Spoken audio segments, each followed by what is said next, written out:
YouTube. What is going on, guys? As you may know by now, it is the Red Mr. LFC Ninja, and I am coming to you with my post-match review of Liverpool versus Manchester City from Anfield. What a game, guys. What a damn game. Let's jump to the tactics screen. As you can see, Liverpool 3, Manchester City 1. Our angry Redbirds chilling there. Our injury list chilling there. Klopps subs chilling there. Our first fucking team chilling there, guys. Absolute cracker of a game. Fantastic. Loads of talking points. So we're just going to start. We're going to go through as much as we can go through and a little bit of time I have for this post-match preview. So first of all, let's start with the lineups. As you can see, Alisson in goal, Trent Alexander-Arnold at right back, Dejan Lovren and VVD across the middle, Robertson left back, Fabinho, Wijnaldum and Henderson across the middle, Mane, Firmino and Salah up top.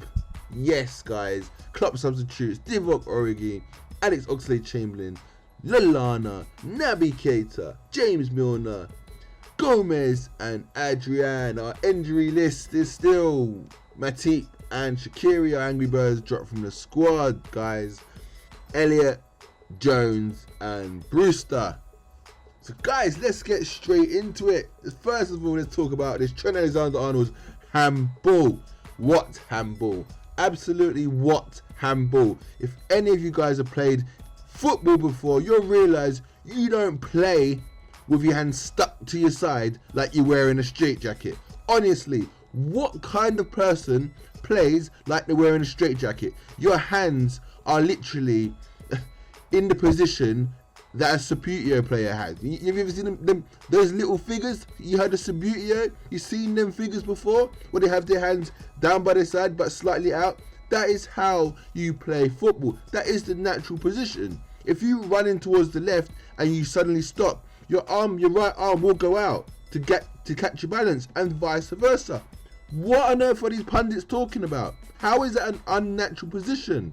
How on earth is it a non-natural position? When you want to take it down on your knee or your chest, your hands don't go like up in the air, like past your head or high up. They don't go like directly out wide, like you're playing stuck in the mud in the school playground. They are kind of down at like an angle but out, because you kind of try and make your body big. Like a keeper, when a keeper comes running out, look where his hands in position is. That is the natural position. That's where you put your hands. What Trent didn't do is put his hand to the ball or get some kind of palm on it to stop it or deflect it or anything like that. And the other thing, guys, is that Bernardo touched the ball. He also handballed it. So how can you give a handball against Trent when Bernardo handballed it first? So if anything, it's going to be a goddamn free kick. So in my opinion, the referee saw the handball from Bernardo, saw the one from Trent, but how can he give it? How can he give it? And if Trent hadn't handballed it and it had fallen to Aguero scores, what happens? It would have been VAR and it would have been ruled off because it would have touched Bernardo's hand. So it was a lose-lose situation for Manchester City. It was a win-win for Liverpool, because remember the game where Laporte got the slight touch and Jesus did his little bit of skill and then banged it in the net? Well, that was ruled out and it would have been the same circumstances. So I don't know what these City fans are talking about it was handball. It didn't even look intentional for starters. And I like this rule. If it touches the defender's hand, it's not always a penalty. I like it. I feel like it's really hard to defend. I feel like defending is part of this game, football, called football, that we all love, we all adore. And I think it's vital that defenders have some sort of support in doing what they are designed and built for to do as part of a side, as part of a team. Because you can't keep having advantage strikers, just because you want to see goals. Like, games, unfortunately, not all games are meant to have goals. Teams are designed in certain ways that nullify each other. Some games, it won't be. Not every game can be high scoring. Some games aren't meant to be high scoring because that's the way the teams are designed up. And if you don't like it, you can always watch something else. I don't mind a 0-0 game if there's opportunities, if teams are playing good, if it's exciting. There is such a thing of an exciting 0-0. End of story. So now that's wrapped up, let's talk about the Fabinho, Salah and Mane goals. Fabinho's goal, an absolute cracker. Oh my God, sublime, brilliant. The breakaway, that counter attack, the shit clearance from Gundogan. Like, that guy is he doesn't cut it. When I saw him in the midfield with Rodri and KDB, I thought, all right, KDB's gonna go missing, and there's gonna be a big old hole right in the middle between Rodri and Ilkay, and we are just going to expose that. At Fabinho, you know, the counter attack down the line, you know, Mane, the crappy clearance, falls to Fabinho, and boy does he crack it. What a goal. Fabulous Fabinho making it 1-0. Then we move on to, like, Salah. I mean, oh my God, even a pass into Robertson, just brilliant, sublime. And then that pass into Mo, and people talking about Mo Salah being offside. Nah, there's no way he was offside. There was no way. If you see the image that's going on Twitter of Mo being offside, bring it up on your phone. I'm serious, you guys, do this. You think it's a joke? Do this. Bring it up on your phone, so it's on your phone screen, the bottom right hand corner of your phone handset, tilt it so it's in line with your nose. The top left hand side of your phone set goes backwards. Yes, so you're tilting the phone, so the top half of your phone goes backwards, and then the corner, line it up with your nose, right? I'm dead serious about this, right? And look at the screen. Have the image on your phone screen and look at it, and line up the pitch lines with kind of your eye level or your nose level, and you'll see he's way onside. So I can see why that wasn't written offside. Clearly onside, no question. Whether you can actually decide it like that by how I've just said, who knows? But it's the only way I kind of looked at it, how I can make sense of it. And by doing that, it felt logical. It felt like it made sense. Anyways, guys, for me, it was onside. Fantastic header. Headed it back to where the ball was coming from. Bravo's right-hand side corner. No chance. Absolute no chance. People were talking about how Bravo could have done better on the Fabinho shot. By the way, let me just go back there. No way. He was not stopping it. That was an absolute cracker. And then, guys, we had Mane, and it was Henderson that set it up. Hendo, yes, that guy that you all love to hate, that guy that you all love to ridicule, that guy you love to say is boring and it shouldn't be in the starting lineup, shouldn't be anywhere near Liverpool, doesn't deserve to wear that badge. Yes, him, yeah. And our two biggest games, he stepped up to the mark, and a goal to win the game, an assist to confirm 3 points against the best and biggest team in the league, arguably. Trent into Henderson, right down the line, looks up, tees up the cross, and he just hangs it in the air, and Mane at the back post. Oh my Mane. 3-1. Immense. Jordan Henderson had the best game in a while. And rumour has it actually that the reason why he was a bit like iffy in games prior was because he hadn't been too well. He had like a bit of a flu or a condition or something kind of that wasn't cool with him. So he was, which was understandable. Any of you guys ever tried to play football, 90 minutes of football with, like, you know, just recovered from flu? It's not easy, I tell you. You feel weak as hell, man. You ain't got that. They ain't got that energy, that drive. It can just disappear. So yeah, I mean, if my man's playing with an illness, that's just unreal, and he's reaching them levels. But yeah, and these are the reasons again. I go back and say, look, guys, you know, when did you last see Keita get into the line with that kind of energy and determination in the 75th minute, right, and pinging across like that for an assist? When you don't see that, and that's why he's not in the team. He don't do them things. He don't do them things. I'm sorry. He just doesn't. Those guys, they're not got the drive for 90 minutes. Ronaldo and Fabinho and Henderson are all cut from the same cloth. They have the same kind of statistics, like build, physics, way their mindset, the defensive side, their offensive side, their awareness of space, the communication. They all have, it's very, very similar. So it's really, really balanced.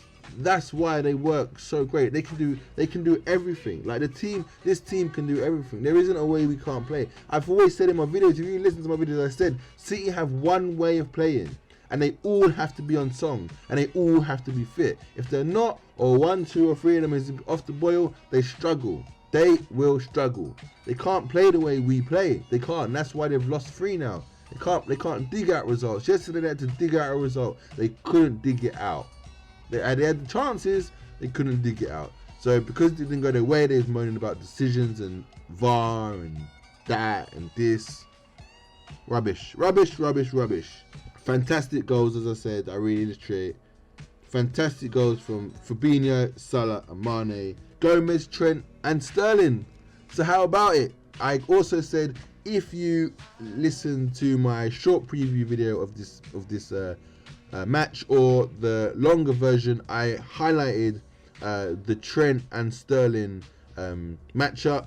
I said Sterling always bottles at Anfield, whether it's because he knows he can't get the better of Trent Alexander-Arnold, simply because you know when you have that, and I've been in this situation when maybe at school or in a match, or you play for the same team, but then in training you play against each other. There's sometimes players that your friends, they know you, so you can't, like, imagine how many times Sterling attacks Trent in training. Trent knows Sterling, he knows him well.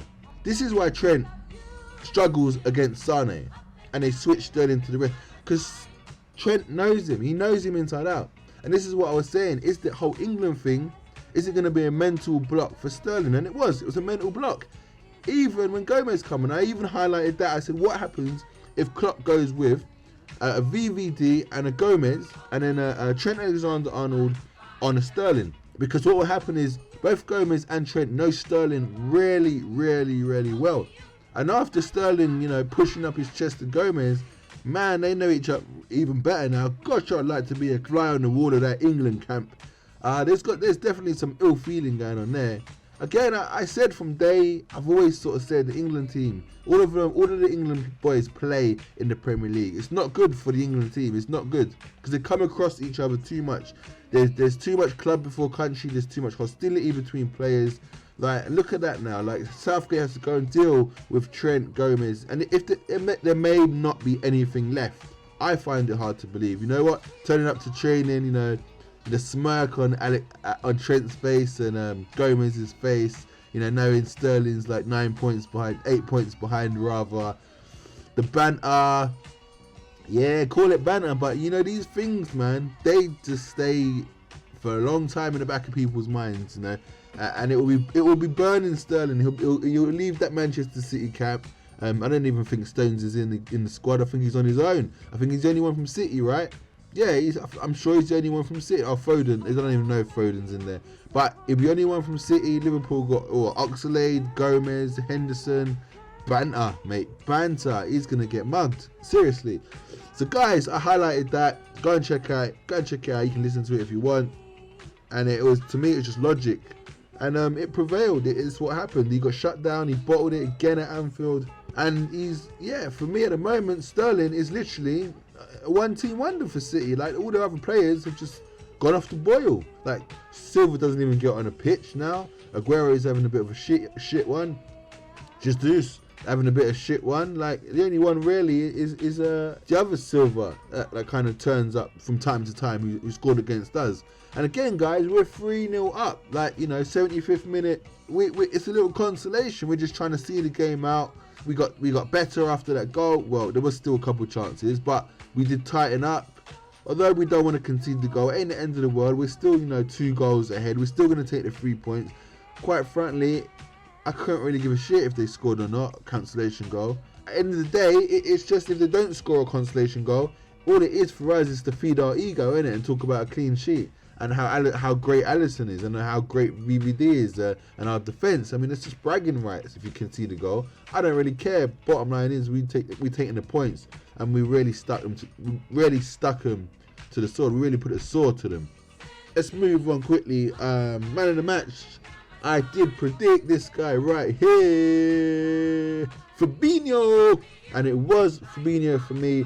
It was my prediction. I'm happy he had the goal. He was boss. KDB did get in behind him a few times. I'm not going to lie. I was watching the game.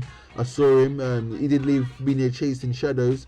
But he was unable to create anything for Sterling or Aguero, Silva. So all is good.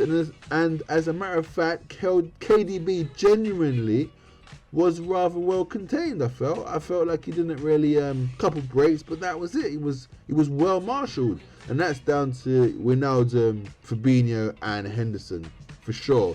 And it also helped the fact that Rodri and Ilkay didn't push too far forward either, because they was kind of sitting. KDB was the one that sort of floated. And once again, when KDB floats forward, it leaves at two men in midfield, and with their defence, they need to operate a bit more like us, I believe, personally. What they should have done, I reckon they probably should have gone with. I think they should have played Fernandinho in midfield alongside Ilkay, and they should have played Otamendi in defence with Stones. But saying that, maybe they would have lost even more. I don't know.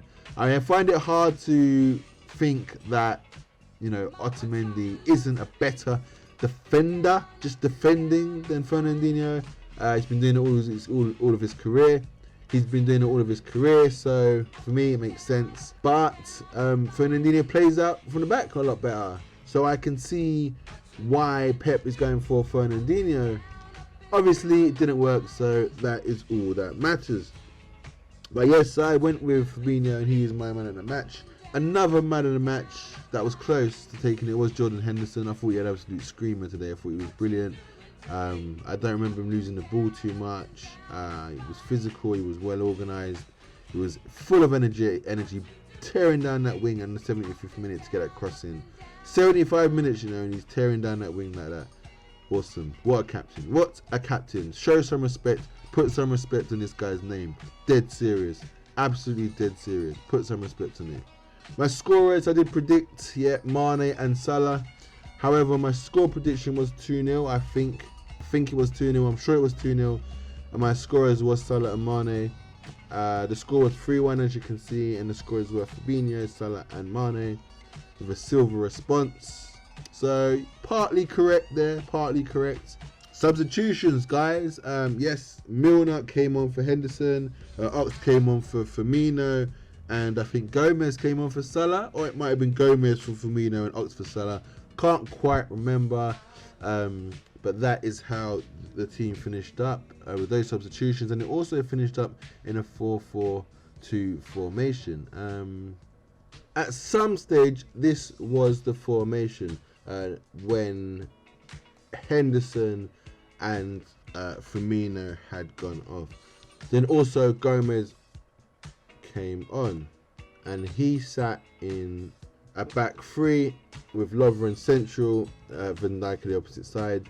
And the main reason for Klopp doing this was just because, of Sterlng down that right area. So putting another defender in there just to keep an eye on Sterlng was a very smart thing to do. And obviously we had Salah depart, which left an outlet of Mane on his own. And Klopp seems to do this kind of setup and formation in games when we are comfortable and we're just trying to see out, especially against bigger side. As I said, guys, the team can do everything. It can defend, it can switch formations, it can counter-attack, it can press play, it can press, it can build up pressure, it can retain possession, it can outpossess the other side. The team can do everything. There's nothing the team cannot do. It can play long ball, it can play from out the penalty area, like from goal kicks. It can, guys, it's insane. It's absolutely insane what this club is about right about now. It is just crazy. Let's just go for the ratings quickly. Alisson, and he couldn't do anything about the Bernardo Silva goal. It was in off the post, is what it is. But he was solid all round, made 2 or 3 classy saves. Or actually, no, it was pretty bog standard, to be fair. I'm going to go for a 8 for Alisson. I thought it was fantastic. The kicking was excellent. He was playing out. He was really comfortable. All good. Lovren, I thought Lovren was immense. I thought it was good. He just didn't look shaky. He looked comfortable. Yeah, I'm going to give Lovren an 8 as well. VVD, is what it is. Need I say more? Fantastic. I don't remember a point where he was struggling or troubled in any way. I'm going to give him also an 8. Robertson, brilliant. Got the assist for Salah's goal, 8.5. Gomez, when he came on, comfortable. I'm going to give him a 7 for the short amount of time he was on for. Alexander-Arnold had a few sticky moments with Sterling, but alongside some help from Mane as well, Latter on and Henderson on his side. And obviously Lovren. He dealt with the situation, and Gomez obviously they dealt with the situation. And he also fed the link pass into Henderson for the Mane goal, the assist for Mane goal. So I'm gonna give him also an 8.5. I thought he was fantastic, offensively and defensively. Fabinho, boss. He was boss. Like Fabinho. Definitely, I think he was the player of the game. He gets a 9.5. Huge. I mean, I think it's the highest I've given so far in all of my video ratings, 9.5. And it comes to that, man. I think anything that would have got him a 10 is if he scored a hat trick or maybe 2 or 3 assists or some bullshit like that. But yeah, Wijnaldum was consistent. He was just, he was on it. He was really in the game today. Not today, sorry. Yesterday. Last night rather. I enjoyed him. I enjoyed watching him. Brilliant. I'm gonna give him an 8. Milner, when he came on, done a job. Is what it is. Milne. So solid 7. Oxlade again, solid 7. Is what it is. Oxy. Mane, boss, got the goal. Always a handful. You know, normal, typical Mane. Got the goal. I'm gonna give him an 8.5. Henderson on the bench, I'm gonna give him 8. I thought he was 8.5. I'm gonna give him an 8.5. I thought his performance was worth an 8, and then the assist I'm going for 8.5. He worked his ass off the whole 75 minutes that he was on, or probably a bit more than that, probably 80 minutes or something. Naby Keita we didn't get to see. Adrian we didn't get to see. Lallana we didn't get to see. Roberto Firmino was sublime as well. He was fantastic today. Worked his ass off. And I'm going to give him an 8, Roberto Firmino. And obviously Divock, we didn't see Divock today. Last night, sorry. So guys, where do we go from here? Those are the ratings. Manchester City have got Chelsea when they come back from international duty, and it's the way I can see Chelsea causing them some problems. Definitely, I think Tammy Abraham's going to be problems for that. There's centre back pairing of Stones and Fernandinho. They ain't played against him before. He's going to be tricky. He's going to be new. He's got a bit of height on him. Pulisic is playing well. It's going to be a good one. I can see City dropping points. I may even go with a draw. I honestly may even go with a draw in that game. Hopefully Chelsea can do something. We ourselves have Palace when we come back from international duty. I think it's at Palace as well. So I will be hopefully at that game. So again, guys, keep an eye out for the Red Mr. LFC Ninja. I have my mask on, everything. So guys, we're gonna wrap it up. So yep, short but sweet, I know. So yeah, guys, I guess this is it. This is the Liverpool versus Manchester City post-match review. I have been Red Mr. LFC Ninja. And guys, I will see you soon. Let's do this.